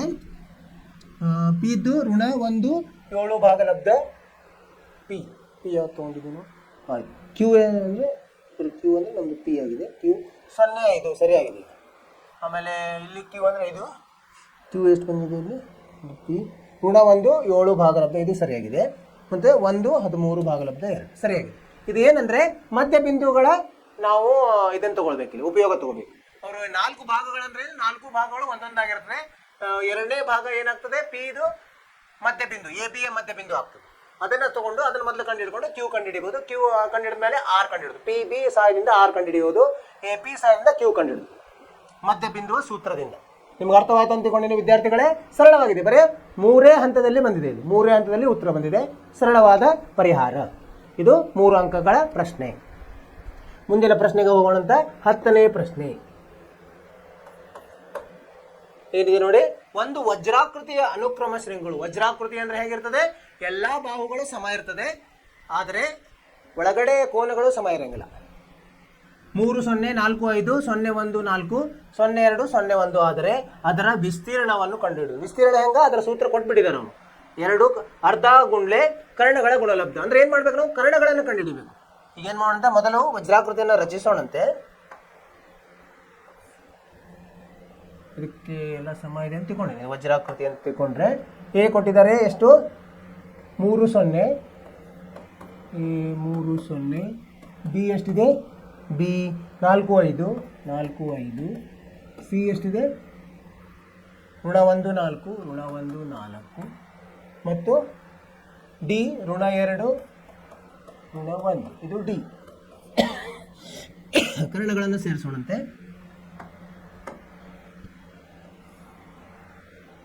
ಬಿ ಡಿ ಈ ಥರ. ಈಗ ವಜ್ರಾಕೃತಿಯ ನಮಗೆ ವಿಸ್ತೀರ್ಣದ ಸೂತ್ರ ಗೊತ್ತಿರಬೇಕು, ಅವರ ಕೊಟ್ಬಿಟ್ಟಿದ್ದಾರೆ. ಅದರಿಂದ ಸರಳವಾಗಿದೆ. ಪರಿಹಾರ ವಿಸ್ತೀರ್ಣ ಸಮ ಅರ್ಧ ಗುಂಡ್ಲೆ ಕರ್ಣಗಳ ಗುಣಲಬ್ಧ. ಕರ್ಣಗಳು ಯಾವಿಲ್ಲಿ ಎ ಸಿ ಗುಂಡ್ಲೆ ಬಿ ಡಿ ಎಫ್. ಅಂದರೆ ನಾವೇನು ಮಾಡಬೇಕು, ಎ ಸಿ ಮತ್ತು ಬಿ ಡಿಗಳ ನಡುವಿನ ಅಂತರವನ್ನು ಕಂಡುಹಿಡಿಬೇಕು. ಎ ಸಿ ಹೆಂಗೆ ಕಂಡುಹಿಡಿತೀವಿ, ವರ್ಗಮೂಲ x2 ಋಣ x1 ವರ್ಗ ಸಂಕಲನ y2 ಋಣ y1 ವರ್ಗ. ಇದು ಎ ಸಿ. ಇದರಲ್ಲಿ x2 ಅನ್ನು ಸಿ ಇದ್ದು x2 ಅಂತ ಹೇಳಿದ್ರೆ ಋಣ 1 x1 ಋಣ 3 ವರ್ಗ ಸಂಕಲನ y2 ಎಷ್ಟು 4 ಋಣ 0 ವರ್ಗ. ಎಷ್ಟು ಬರ್ತದೆ ಇದು ವರ್ಗಮೂಲ ಋಣ 1 ಋಣ 4 ವರ್ಗ 4 ವರ್ಗ. ಇದು ಸಂಕಲನ 4 ವರ್ಗ. 4 ವರ್ಗ ಹೊರಗೆ ಬಂದರೆ 4 ಬರ್ತದೆ. 4 ವರ್ಗಮೂಲ 2 ಬರ್ತದೆ. ಇಷ್ಟು ಮೀಟರ್ ಅಂತ ಇರ್ಬೋದು, ಏನೋ ಒಂದು ಮಾನ, ಇದರ ಮಾನ. ಅದೇ ಥರ ಬಿ ಡಿಯನ್ನು ಕಂಡುಹಿಡಿಯೋಣ.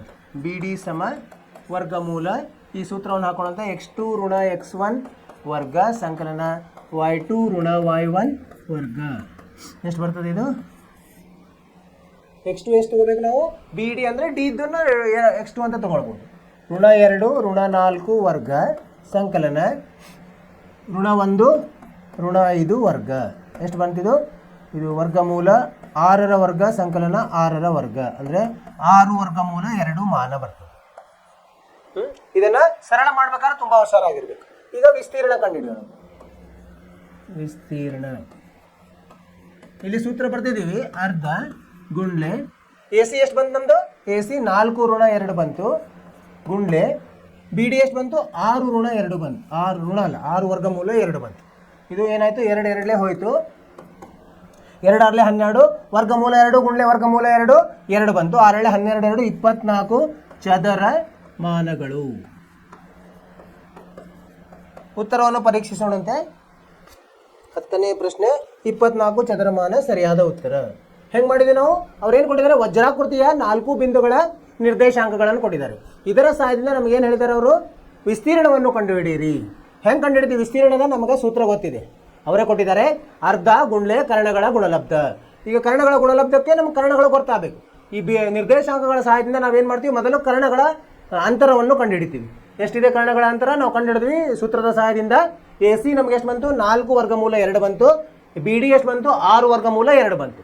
ಸೂತ್ರದಲ್ಲಿ ಇದನ್ನು ಆದೇಶಿಸಿದಾಗ ನಮಗೇನು ಬಂತು, ವಿಸ್ತೀರ್ಣ 24 ಚದರ ಮಾನಗಳು. ಇದು ನಿಮಗೆ ಅರ್ಥವಾಯ್ತು ಅಂತಿಕೊಂಡಿನ ವಿದ್ಯಾರ್ಥಿಗಳೇ, ಸರಳವಾಗಿದೆ. ಏನಂದರೆ ನೀವು ಜಾಸ್ತಿ ಅಭ್ಯಾಸ ಮಾಡಬೇಕು. ಇಲ್ಲಿಗೆ ಏನಾಯ್ತು, ಈಗ ಇದರ ಅಭ್ಯಾಸ ಮುಗಿಯಿತು. ಯಾವುದು ಅಭ್ಯಾಸ 7.2. ಕೆಲವು ನಾವು ಉದಾಹರಣೆಗಳನ್ನು ಬಿಡಿಸಿದ್ವಿ, ಆಮೇಲೆ ಅಭ್ಯಾಸವನ್ನು ಬಿಡಿಸಿದ್ವಿ. ನೀವೇನು ಮಾಡಬೇಕು, ನಿಮ್ಮ ಕೆಲಸ ಏನು, ಪುನರಾವರ್ತನೆ ಮಾಡೋದು, ಎಲ್ಲ ಪುನರಾವರ್ತನೆ. ಇಲ್ಲಿಗೆ ನಿಮ್ಮ ಏನಾಯಿತು 7 ಅಧ್ಯಾಯಗಳು ಮುಗಿದು. ಮೊದಲ ಏನು ವರ್ಷ ಅರ್ಧ ವರ್ಷ ಇರ್ತಲ್ಲ, ಅದರ 7 ಇದು ಮುಗಿದು ಅಭ್ಯಾಸಗಳು, 7 ಪಾಠಗಳು ಮುಗಿದು. ನೀವೇನು ಮಾಡಬೇಕು, ಎಲ್ಲ ಪಾಠಗಳನ್ನು ಪುನರಾವರ್ತನೆ ಮಾಡಬೇಕು. ನಾವು ನಿಮಗೇನಾದರೂ ಅದರಲ್ಲಿ ತೊಂದರೆಗಳು ಬಂದರೆ ನಮಗೆ ಮೆಸೇಜ್ ಹಾಕಬೇಕು, ನಾವು ಅದನ್ನು ಪರಿಹಾರ ಹೇಳ್ತೀವಿ. ಈಗ ಕೊನೆಯಲ್ಲಿ ಏನು ಮಾಡೋಣ, ನಾವು ಸಾರಾಂಶವನ್ನು ಓದೋಣ. ಏನೇನು ಸಾರಾಂಶ, ಏನೇನು ಕಲ್ತ್ವಿ ನಾವು ಈ ಪಾಠದಲ್ಲಿ. ಪಿ x1 y1 ಮತ್ತು ಕ್ಯೂ x2 y2ಗಳ ನಡುವಿನ ದೂರ. ಈಗ ಒಂದು ರೇಖಾಖಂಡದಲ್ಲಿ ಪಿ ಮತ್ತು ಕ್ಯೂ ನಿರ್ದೇಶಾಂಕಗಳು ಗೊತ್ತಿದ್ರೆ ಅದರ ನಡುವಿನ ದೂರವನ್ನು ಕಂಡುಹಿಡಿಯುವ ಸೂತ್ರ ವರ್ಗಮೂಲ x2 ಋಣ x1 ವರ್ಗ ಸಂಕಲನ y2 ಋಣ y1 ವರ್ಗ. ಇದನ್ನು ನೆನ್ಪಿಟ್ಕೋಬೇಕು. ಇದು ಒಂದು ಇಲ್ಲಿ ಎಲ್ಲ ಸೂತ್ರವನ್ನೇ ನೆನ್ಪಿಟ್ಕೋಬೇಕಾಗ್ತದೆ. ಒಂದು ವೇಳೆ ಈಗ ಪಿ xy ಎಂಬ ಬಿಂದುವು ಮೂಲ ಬಿಂದುವಿನಿಂದ ಎಷ್ಟು ದೂರ ಇದೆ ಅಂತ ಕಂಡುಹಿಡಲಿಕ್ಕೆ ಸೂತ್ರ ಹೆಂಗೆ ಕಂಡುಹಿಡಿಯೋದು, ಅದರ ನಡುವಿನ ದೂರ ವರ್ಗಮೂಲ x² ಸಂಕಲನ y². ಆಮೇಲೆ ಮೂರನೇದ್ದು AX1Y1 BX2Y2 ಬಿಂದುಗಳನ್ನು ಆಂತರಿಕವಾಗಿ ಏನು ಈಗ ಅನುಪಾತದಲ್ಲಿ ಛೇದಿಸುವ ವಿಭಾಗಿಸುವ M1 M2 ಅನುಪಾತದಲ್ಲಿ ವಿಭಾಗಿಸುವ PXY ಬಿಂದುವಿನ ನಿರ್ದೇಶಾಂಕ. ಅದನ್ನ ಹೆಂಗ M1x2 ಸಂಕಲನ M2x1 ಭಾಗಲಬ್ಧ M1 ಸಂಕಲನ M2 ಅಥವಾ ಮತ್ತು ಕಾಮ M1y2 ಸಂಕಲನ M2y1 ಭಾಗಲಬ್ಧ M1 ಪ್ಲಸ್ M2.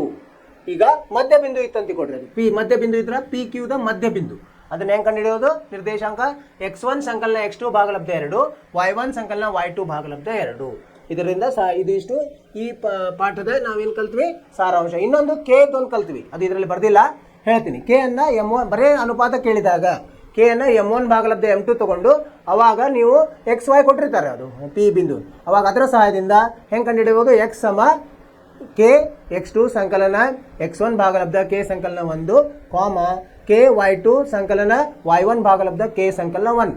ಇದನ್ನು ಉಪಯೋಗಿಸಿದ್ರೆ ಇನ್ನೂ ಸರಳವಾಗಿ ನಾವು ಅನುಪಾತವನ್ನು ಕಂಡುಹಿಡಿಬಹುದು. ಸೊ ಇಷ್ಟೆಲ್ಲ ಇದರದ ಸಾರಾಂಶ. ಇದೆಲ್ಲ ನಿಮ್ಗೆ ಅರ್ಥವಾಯ್ತು ಅಂತ ತಿಳ್ಕೊಂಡಿದ್ದೀನಿ. ಮುಂದಿನ ತರಗತಿಯಲ್ಲಿ ಈ ಪಾಠಕ್ಕೆ ಸಂಬಂಧಿಸಿದಂಥ ಹಿಂದಿನ ವರ್ಷಗಳ ಏನು ಮಾಡೋಣಂತ ಕೆಲವೊಂದು ಪ್ರಶ್ನೆಗಳನ್ನು ನೋಡೋಣಂತೆ. ಯಾವ ಥರ ನಮಗೆ ಪರೀಕ್ಷೆಗೆ ಪ್ರಶ್ನೆಗಳು ಬರ್ತವೆ. ಅಲ್ಲಿವರೆಗೆ ಏನು ಮಾಡ್ಬೇಕು? ನೀವು ನಿಮ್ಮ ಬಗ್ಗೆ ಕಾಳಜಿ ತಗೋರಿ, ಅಭ್ಯಾಸವನ್ನು ಮಾಡಿರಿ, ಪುನರಾವರ್ತನೆ ಮಾಡಿರಿ, ಪಠ್ಯೇತರ ಚಟುವಟಿಕೆಯಲ್ಲಿ ಭಾಗವಹಿಸಿರಿ, ಚೆನ್ನಾಗಿದೆ. ಮತ್ತು ನೀವು ಮುಂದಿನ ತರಗತಿಯಲ್ಲಿ ಭೇಟಿಯಾಗೋಣಂತೆ. ಅಲ್ಲಿವರೆಗೆ ನಿಮಗೆ ಶುಭವಾಗಲಿ. ನಮಸ್ಕಾರ.